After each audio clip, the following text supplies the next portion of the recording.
উদয়ের পথে শুনিকার বাণী, ভয় নাই ওরে ভয় নাই, নিঃশেষে প্রাণ যে করিবে দান, ক্ষয় নাই তার ক্ষয় নাই। এই লাইনগুলো স্কুল জীবনে আমরা পড়েছি, কিন্তু এগুলো আমরা ভাব সম্প্রসারণে পেয়েছি, যেটার ছিল মূল ভাব সম্প্রসারিত ভাব।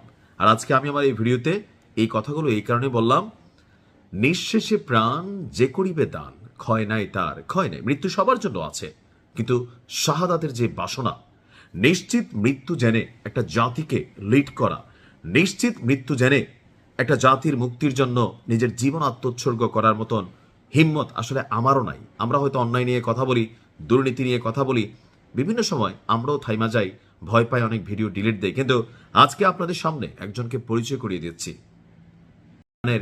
নতুন সর্বোচ্চ নেতা।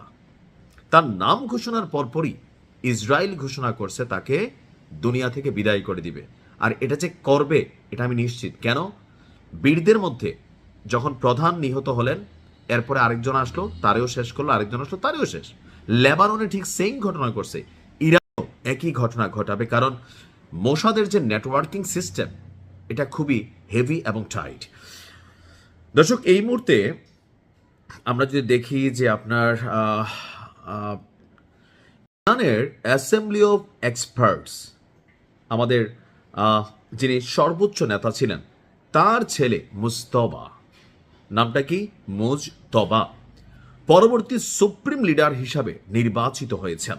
দেশটির গণমাধ্যম আপনার ইরান ইন্টারন্যাশনাল, তারা এই তথ্য দিয়েছেন, তার ছবিও প্রকাশ করেছেন, আমরা প্রকাশ করতে পারলাম না।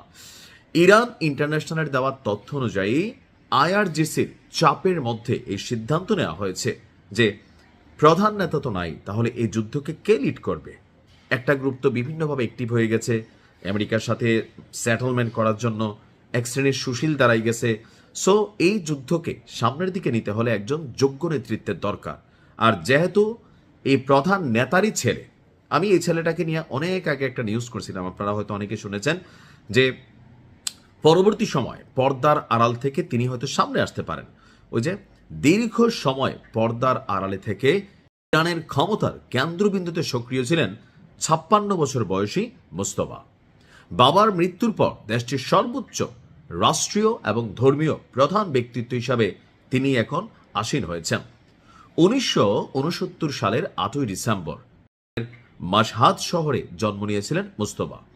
1987 সালে মাধ্যমিক শিক্ষা শেষ করার পরপরই তিনি আইআরজিসিতে যোগ দেন।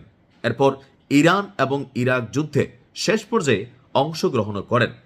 মূল ক্ষমতা থেকে অনেকটা পেছনে থাকলেও পর্দার পেছন থেকেই তিনি রাষ্ট্র পরিচালনা করতে দেখেছেন বাবার অটল কঠোর সিদ্ধান্ত, কিভাবে পশ্চিমা পরাশক্তির সামনে নিজের শিরদাঁড়াকে শক্ত করে ধরে রাখতে হয়, কিভাবে ডিসিশন নিতে হয়, কিভাবে বীর হইতে হয়।